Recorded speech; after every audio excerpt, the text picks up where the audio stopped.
Hello everyone, welcome to our USB Checkoff Chats. I'm Kellen Havikin on Brownfield here with the chair of the United Soybean Board, a Missouri soybean farmer, Megan Kaiser. Megan, how are you doing? Great, thanks for having me on. Well, Megan, let's just get to know you a little bit and tell me about your operation, where you guys at in Missouri, what do you do? Give me the overview. We are the fifth generation on Kaiser Family Farms. My husband and I farm with my in-laws, Glenn and Nancy Kaiser, and we also have two small children. Nora's 2 and Mac is 7. I'm also a soil scientist and work in my family business, Perry Agricultural Laboratory. Together, Mark and I started a precision sampling business. So we keep pretty busy, but it's all around family and farming.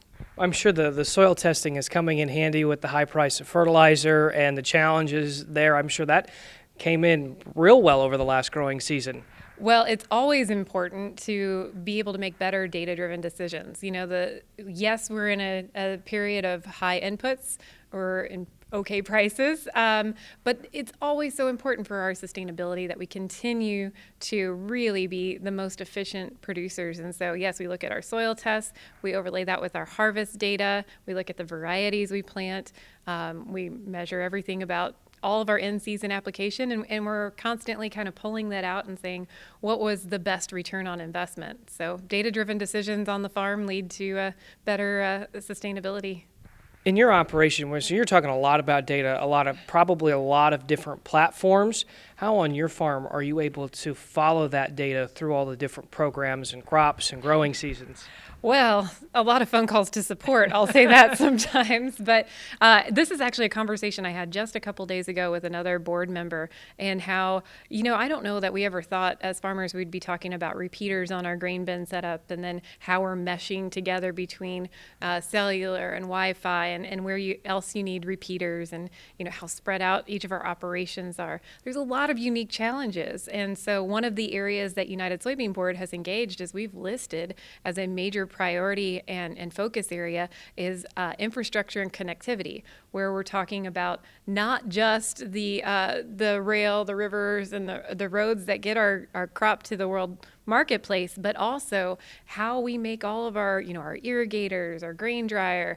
All of these things have a lot of data and information that is so useful to make us better stewards, but we've got to be able to piece it all together in a meaningful way that really encourages efficient production. Yeah, I want to get back to the infrastructure conversation and especially rural broadband, as you mentioned there. But what are some challenges over the last year to maybe year and a half as a producer that you faced? Well, I think about the last 5 years. In 2019, our farm was in a flood. But we lost everything. And then we went to 2022. We're in a drought just a few years later. Obviously the genetics of drought tolerance, flood tolerance would not have helped us when there's 4 feet of water and there's no soybeans. There's not hydroponic soybeans yet, but we have a lot of challenges, and each farm is different. We're a big country. Sometimes it takes going over to Europe or other parts of the world to realize just how vast the United States is, and how my opportunities and challenges and infrastructure is different than somebody in North Dakota or Mississippi or New York. And I was with people from each of those states in the last week talking about our opportunities and challenges and how they're different, and then we bring all of that perspective to USB, and we kind of brainstorm what are things that nobody else is doing that is helpful to the U.S. soy farmer to be better. Yeah, let's talk more about that. What are some things that USB is doing for soybean farmers that's different, that nobody else in the world is doing except here in the U.S.? Well, the first thing that I think of is going back to that infrastructure. It has been a priority for a long time for USB, but we didn't really know how to engage. And finally, we found this project that had been out there for a while to dredge the lower Mississippi River, but nobody was doing it. And so we kind of dug in and said, well, what's keeping this from happening? And we found that nobody wanted to pay for the planning, the engineering, and the design, because USB cannot, we're a checkoff. We cannot influence policy. We cannot own things. It's meant to invest for the future. but we can help plan and design for a dredging project. So USB farmers went and said, we have $2 million. I mean, Kaiser Family Farms would not have been able to say, we have $2 million and we're going to try to get the lower Mississippi dredged. That investment from U.S. soy farmers was met by a $200 million investment from the federal government and the state of Louisiana, because they saw that if this is that important to farmers, this is a federal priority. And so that's what's making that come to fruition. We saw low rivers on the river levels this fall. And what that does to basis. We know how important this is to our financial sustainability. We know that it is the reliability that our customers need from us to be able to get our grain to the global marketplace. So I'm very proud that USB was able to engage in that infrastructure project. It's kind of opened Pandora's box as we start to look at what are other areas where there's just a barrier, to kind of breaking the floodgates open, for lack of a better term, but that we're really stifling growth in the U.S., that we can make a big difference. You mentioned through that project getting more of the U.S. soy on the global market. How does adequate infrastructure in the U.S., whether it's waterways, rail, roads, how does quality infrastructure affect international markets for soybeans?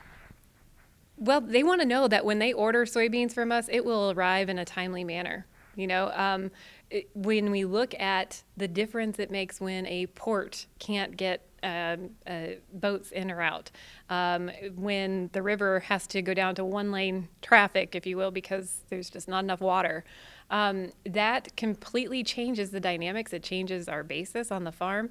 But alternatively, looking at it from, if I'm going to buy U.S. soy, I want to know that it's going to show up on time, that it's going to be the quality that I purchased, that it's going to not have contaminants in it. Those are things that U.S. soy is very good at providing, and that's been a huge selling point internationally for us. I know another priority has been Lock and Dam 25. Tell me more about how checkoff dollars have improved that system. Yeah, again, we were able to be a part of the planning and design, and every one of those lock and dams, that is the gateway to the rest of the river and the rest of the world. And so each one of those is a very critical gateway on the river. And so when I think about how important it is, even just having the right culvers when I go from the field to the elevator, having that intermodal transportation from the elevator to the rail to then the rivers, all of those movements are so important to our sustainability and reliability, and ultimately for international customers wanting to buy U.S. soy.